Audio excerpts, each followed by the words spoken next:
अवनी एक मेहनती लड़की थी जो दिल्ली में नई नई शिफ्ट हुई थी।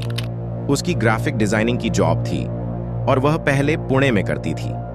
वह अक्सर अपनी जॉब के चलते अलग अलग जगहों पर शिफ्ट होती रहती थी, जैसे बेंगलुरु, पुणे, मुंबई, दिल्ली और अब वह नोएडा में थी। अवनी को नए शहरों में रहकर उनका कल्चर, भाषा और खूबसूरती एक्सप्लोर करना अच्छा लगता था। इस बार नोएडा में वह एक फ्लैट में शिफ्ट हो गई थी। फ्लैट का नंबर 302 था और उसके सामने 303 नंबर का फ्लैट था। अवनी ने यह महसूस किया कि सामने वाले फ्लैट में शायद कोई रहता है, क्योंकि वहां एक मटका रखा हुआ था जिसमें पानी भरा था। अवनी खुश थी, सोच रही थी कि कम से कम सामने कोई है जिससे वह दोस्ती कर सके। कुछ दिनों बाद अवनी चाय बना रही थी और अदरक के लिए वह सामने वाले फ्लैट के पास गई। उसने घंटी बजाई, लेकिन कोई रिस्पॉन्स नहीं आया। अवनी ने सोचा कि हो सकता है सामने वाला ऑफिस गया हो।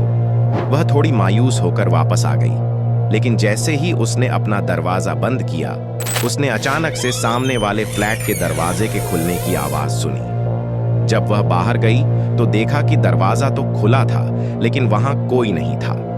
अवनी को यह बहुत अजीब लगा, क्योंकि वहां कोई भी नहीं था और अंदर बिल्कुल अंधेरा था। रात को करीब 12 बजे के आसपास अवनी ने फिर से उस फ्लैट से कीर्तन की आवाज सुनी।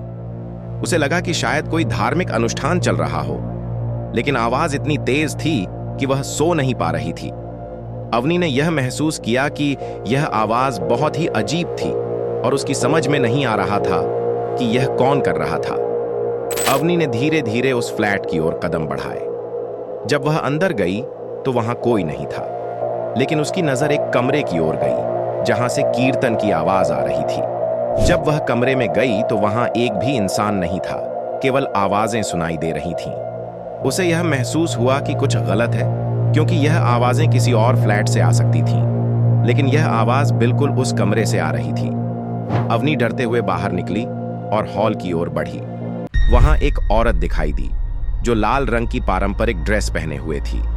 वह नाच रही थी और उसके बाल जमीन तक लटक रहे थे। अवनी को देखकर वह औरत कभी हंस रही थी, कभी गुस्सा कर रही थी। अचानक वह जमीन पर गिर पड़ी और अवनी को समझ नहीं आ रहा था कि यह क्या हो रहा था। अवनी डर के मारे वहां से भागी और गार्ड्स के पास गई। वह चिल्लाते हुए गार्ड्स के पास पहुंची और उन्हें बताया कि जो औरत उसे दिखाई दी थी वह पागल थी।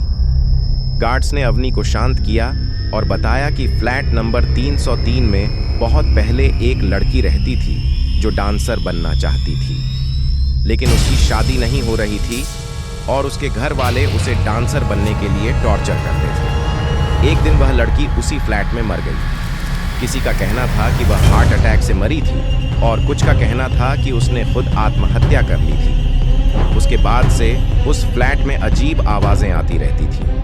गार्ड्स ने अवनी से कहा कि वह फ्लैट बदल दे, क्योंकि वह वहां रहना बिल्कुल सुरक्षित नहीं था।